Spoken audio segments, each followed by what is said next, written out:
All right, Cappy's going to go hike and drink froofy coffee after this. Zero World Problems is now available on Audible, which now means it's available on all formats, paperback, Kindle, and Audible, which means now I can roll out the marketing. Of course, I've mentioned this book before in different podcasts and episodes and all that, maybe tweeted out here or there. But now it's the big official thing, because why would you do all your marketing when only 2/3 of the formats are available? And you, my fine friends who don't like reading, who are correct that you should listen to books and not read them.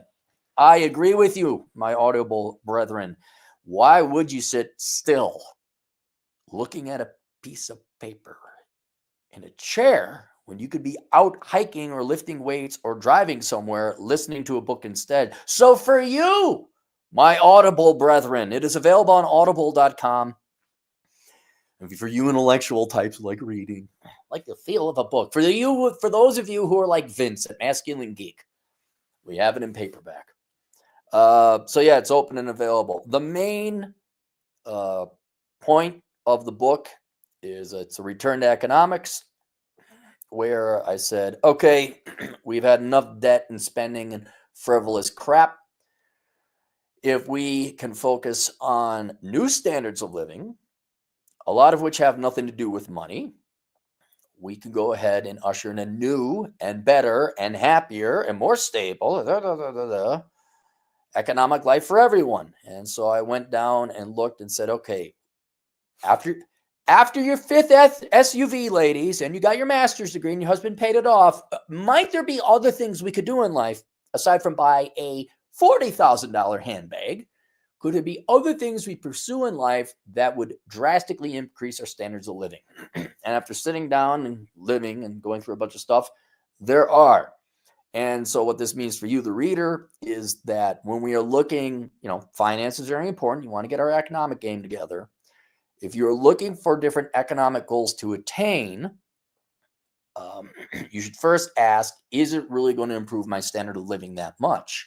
And since you're pigeonholed and channeled to get things and stuff and things and make mansions and penis extender boats and all this other shit, I say, wait, what about these things? Yes, there's minimalist philosophy and human beings love and all that other horse shit. But there's some other more tangible things like, do this will drastically improve your life a lot more. Do that. So there's, this is probably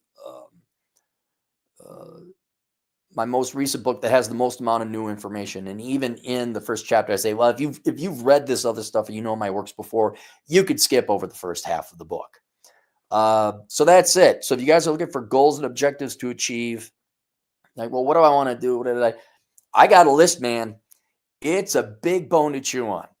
I estimate it's going to take 3 to 4 years of 30 per hour week works, or 30-hour work weeks, in addition to your regular job. You guys are like, what do I do if I don't got the girls? Have I got a list for you?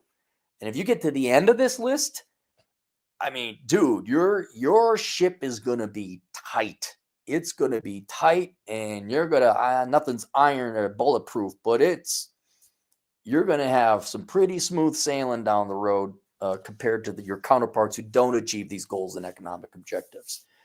A lot of it's nerdy, a lot of it's old man, middle-aged man shit, but the old middle-aged man know what they're talking about. They absolutely do know what they're talking about. So that's it. It is linked below. Available for purchase. That's about it. I'm going to go hiking. I'll see you guys later. Toodle. Oh, wait, hang on. Is there a chance that there might be... Did I go live? I am live. Okay, good. I'll see you guys later. Toodles.